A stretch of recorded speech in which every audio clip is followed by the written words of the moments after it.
What's good, everybody? My name is Alckemy. Welcome to the Effects 101. I know, such an original name, right? I thought that I would try out this series just to kind of get everybody caught up on effect processing, since that's pretty much what this channel does, along with resampling. And I've got a neat organizational pattern to help you guys figure out not only the effects themselves in the actual videos, but also with knowing which videos I've already covered or which effects I've already covered. So kind of heed this before you click on a different video in case if this isn't the effect that you want. What I'm going to do is, if I've covered the effect before, I am going to have a thumbnail with a lot of different kinds of effects. And if it's already been done, then I'm going to cross it out.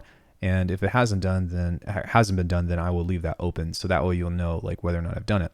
And to decide what video I'm going to do next, what I would like is for you guys to leave a comment and be like, hey, Alckemy, I want you to do delays next, or I want you to do, reverb next, and whatever I get the most comments from, I'll do that one next. That way we kind of like get you the information that you want to figure out first, right? And none of this matters if you're not subscribed, so there's that too, but free will. So the only other thing that I have to tell you before we get started in this video is that I have a giveaway going on for the Ether members or above. Once we hit 100, either Ether, Arcanum, or Alcahest members respectively, like just a combination of those, then I will be giving away a Stencil Morph. Yay! MPE controller, you can't buy it anymore. Woohoo, you can Google it. Cool. Let's talk about EQs. This one is Pro Q3. It is a parametric EQ. It is probably one of the most important tools that I will ever use, and if you like bass, that you will ever use in your mixing and your sound design. EQ is so important, and what it does is it basically equalizes your frequency spectrum. If you look right here over to the left, this is the lowest frequency, meaning that it falls within the bass frequencies, and over here to the right it goes up to 20K, and that's something that you likely can't even hear unless if it's an extremely large volume. However, this is a representation of what kind of sound or what your sound is doing. So if you were to play this, I know, right? What a great example. But you can see that everything that has frequency content or harmonic content is being displayed here. You can also use this as a spectrum analyzer, but I find that, just having some kind of visualization is one of the biggest appeals to using this as opposed to like an analog EQ. So for this example, you can see that there's something that's kind of peaking above the 0 value dB, and I kind of want to tame that and control that. So I can click on this and just go like that, and that will reduce that frequency spectrum in general. So I can also pull off of that. You can see that it's being controlled a little bit easier, which is great. Now, the other thing that you can do, and if you're thinking about sound design purposes, is you can also boost particular frequencies to bring out certain tonalities or to try to figure shit out. Now, 9 times out of 10, not all of them do, but most of them do have this ability to solo a band, and this is great for figuring out where a harsh frequency might be. So for example, if you've got something that's super shrieky, you can listen to this via this way. You could be like, oh, that's really resonant. And then you can dip it down like that. Now, some of the other stuff that you can do, which is a very common practice, is use the different filter shapes that you have. And you can double click like this and create a high pass. So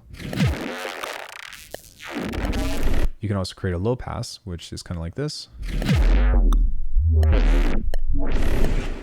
Or you can do a few other options with Pro Q specifically, but these are the main ones that you are going to be messing with. You also have band pass and notch, but they kind of fall within the same lines of bell shapes. It's just that this actually has it's cut out as opposed to dipped, if that makes sense. So with all that speaking, you can use this to either boost or reduce certain frequency ranges. Like look at this, for example, that would be something that we would want to kind of pull back on to help kind of even the sound out. Now, for creative purposes, this is actually my first go-to choice for filtering for bass. This is the staple to creating neurobass. So if I wanted to do something crazy and insane, if you take a listen, if I were to move this over, I can't access it now, so I got to readjust the size of that. Maybe move the frequency. There we go. Take a listen.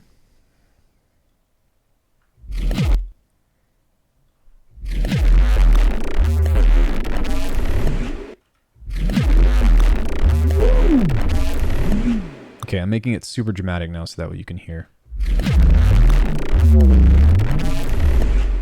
So when you start thinking about creating these like insane peaks and dips and notches and such, then you can actually use these to your advantage by moving them all together to create filtered movement. And the way that you would do that in Bitwig is to either A, open up your automation lane and then find your frequencies. So what I would do is just touch the knob that you want to move, kind of like that. And then you can see that you can actually create little points here, kind of like so.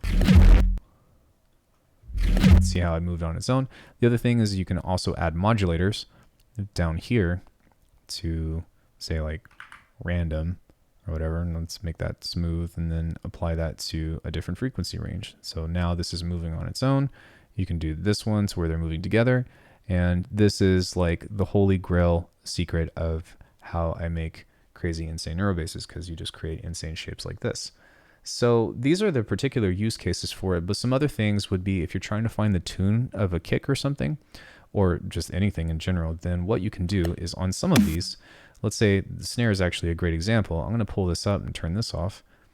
Whenever you listen to this, a lot of times a sound has a fundamental, unless if it's a chord or something, but even then, ta-da, wonderful. If we click right here and we actually pull up this little piano roll, you can actually see what frequency range that is, and that tells me that this is G3-ish, right? It's in between G3 and G sharp, so that means that that tells me what key that is.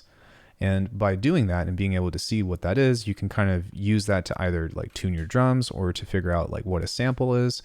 And like, yeah, there's a lot of different use cases on why you'd want to tune stuff, but it's not perfect, but you can get close, and that's a great tool to use that in general. And I'm trying to think if there's anything else that I like to do with this in particular. Oh, creating a custom comb filter is also great, but that also kind of falls into the same thing. So flangers and phasers and stuff are pretty much an amalgamation of what you see here, which is a comb filter. And so you can actually use this to create any kind of filter shape that you want to, whether it be comb or some kind of formant filter or some kind of vocal filter or valve filter or whatever. And this is kind of just one iteration that you can do that, which is kind of cool. It's even neat to be able to kind of do something like that.